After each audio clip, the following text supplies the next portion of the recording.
ஒரு ஊர்ல ஒரு ராஜா இருந்தாரு. அந்த ராஜா தான் தான் அறிவாளின்னு நினைச்சுக்கிட்டாரு. ஒரு நாள் ஒரு பெரிய போட்டி வச்சாரு. அந்த போட்டியில ராஜா ஒரு கேள்வி கேட்டார். அதுக்கு அந்த நாவிதன் சொன்ன பதில கேட்டு ராஜா வாயடைச்சு போய் நின்னுட்டார். அப்படி அந்த ராஜா என்ன கேள்வி கேட்டாரு, அதுக்கு அந்த நாவிதன் என்ன பதில் சொன்னாரு, அதுதாங்க இந்த கதையில் இருக்கு. கடைசி வரைக்கும் இந்த வீடியோவை பாருங்க. சிரிப்பும் சிந்தனை இரண்டுமே இருக்கு. அனைவருக்கும் வணக்கம். கதம்பம் சேனலுக்கு உங்களை வரவேற்கிறேன்.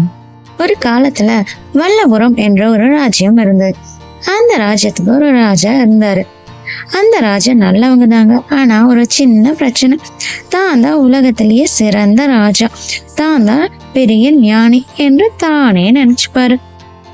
ஒரு நாள் அந்த ராஜா ஒரு போட்டி ஒண்ணு அறிவிச்சாரு. நாளை நான் என் தனிப்பட்ட அமைச்சரை தேர்ந்தெடுக்க போறேன். யாராவது ஞானி இருந்தா மட்டும் கலந்துக்காங்க. வெறும் மூஞ்சியில் இங்க வந்தா நேர குளத்துல தூக்கி போட்டுடுவேன் சொன்னாரு. மறுநாள் கோட்டையில கொஞ்சம் கொஞ்சமா பெரிய பெரிய ஞானிகள், ஜோதிடர்கள், வைத்தியர்கள் வந்து சேர்ந்தாங்க. ஆனா ஒருத்தர் மட்டும்தான் கிரௌட்ல வேற லெவல்ல இருந்தாரு.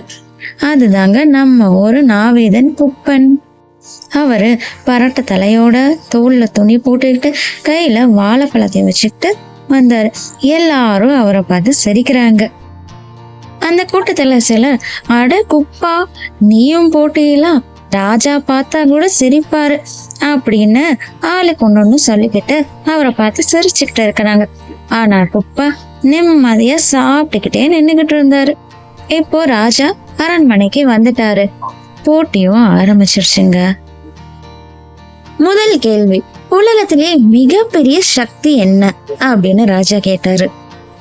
ஒருத்தர் சொன்னாரு அறிவுதான் அப்படின்னு. ரெண்டாவது ஒரு ஆள் சொன்னாங்க நேரம் தான் ராஜா அப்படின்னு. மூணாவது ஒருத்தர் சொன்னாங்க நீங்க தான் உலகத்திலேயே பெரிய சக்தி அப்படின்னு சொன்னாங்க. ராஜா யோசிச்சாரு.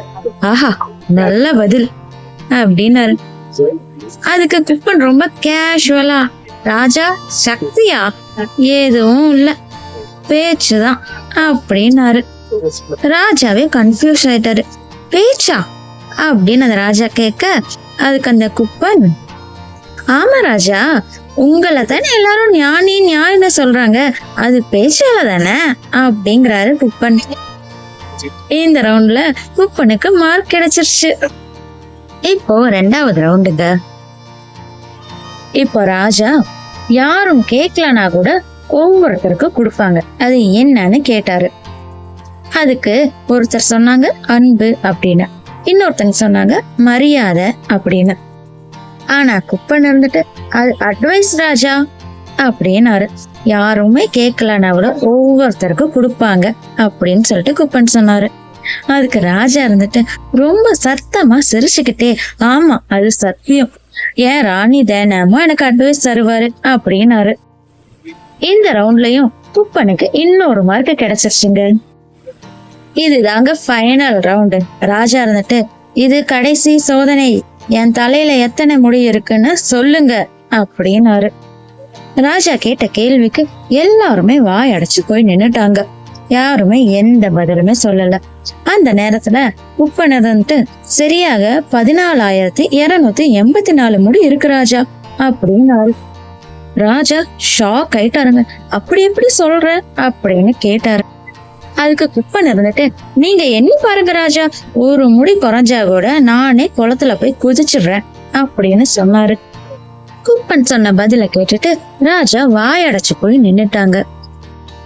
ராஜாவாலதான் எவ்வளவு முடி இருக்குன்னு என்ன முடியாது இல்ல, அதனால குப்பன் ஜெயிச்சிட்டாரு. ராஜா சொல்றாரு, இன்று முதல் நீ என் அரச ஆலோசகர் என்று. ஆனா அதுக்கு குப்பன் சிரிச்சுக்கிட்டே ரொம்ப அமைதியா, ஆனா ராஜா என்ன மன்னிக்கணும் அப்படின்னாரு. ஏன் சலூன்ல தப்பா வெட்டினா விட்டுருவாங்க, ஆனா இங்க தப்பா சொன்னா நேரா குளத்துல தள்ளி விடுவீங்க, எனக்கு என் கடை தான் சேஃப் அப்படின்னாரு.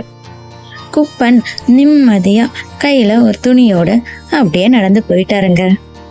பட்டு துணிய போட்டுக்கிட்டு பதவியில இருந்தா மட்டும்தான் புத்திசாலி அப்படின்னு அர்த்தம் இல்லைங்க.